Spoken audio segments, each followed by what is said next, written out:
বিরতির ঘোষণা আসছিল, কিন্তু এরা ইসরায়েল বাহিনী পথভ্রষ্ট ইহুদিবাদী অতর্কিতভাবে গত 4 দিন পূর্বে সেহরির টাইমে আমাদের মা বোনের উপর যেভাবে একটি বোমা নিক্ষেপ করে 13 থেকে 14,000 নারী পুরুষ এবং শিশু সন্তানদেরকে হত্যা করেছে নির্যাতনের মাধ্যমে, এর প্রতিবাদে আজকে এই আয়োজিত এই সভার সম্মানিত সভাপতি সাহেব এবং উপস্থিত বর্মি মাদ্রাসার ওলামায়ে কেরাম এবং বর্মিস্থ বাজারের তৌহিদবাদী জনতারা, প্রত্যেকে আমার সালাম গ্রহণ করুন। আসসালামু আলাইকুম।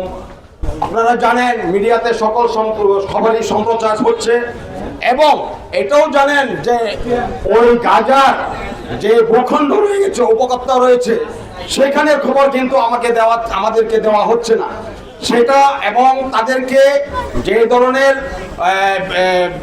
খাদ্যদ্রব্য, ঔষধ, চিকিৎসা এগুলির ব্যবস্থা বিভিন্ন দেশ থেকে দেওয়ার কথা, তারাও সেই রাস্তাঘাটগুলো বন্ধ করে রেখেছে, যাতে এত নির্যাতন, এত জুলুম করতেছে যা আপনারা মিডিয়াতে দেখতেছেন।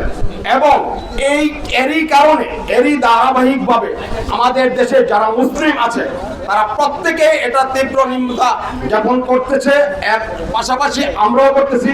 এবং এই তীব্র নিন্দা শুধু মুখে বললেই হবে না, এখানে খতিব সাহেব, খেয়াঘাট মসজিদের খতিব সাহেব উনি বলেছেন যে ভারতীয় যে পণ্যগুলি আছে এবং ইসরায়েলে যে পণ্যগুলি আছে এটি যদি আমরা বয়কট করতে পারি তাহলে আমাদের একটি প্রতিবাদ হবে।